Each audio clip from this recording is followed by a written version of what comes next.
ஒரு கப்பு தண்ணி தாதா நம்ம வீட்டில் ரொம்ப நாள் கழிச்சு இன்னைக்கு வெங்காய குழம்பு. ஆமாம். நீங்கள்? ஆமாம். நீங்கள் என்ன குழம்பு? எங்கள் வீட்டில் இனப்புறம் பருப்பு கறி. ஏன் அப்படி?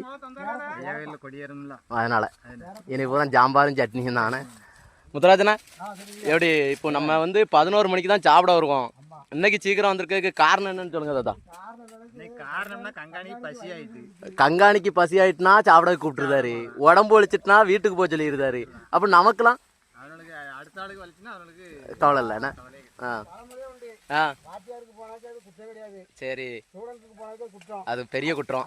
அதனால இன்னைக்கு வாத்தியாருக்கு பசிச்சதுனால நம்ம சாப்பிட வந்திருக்கோம்.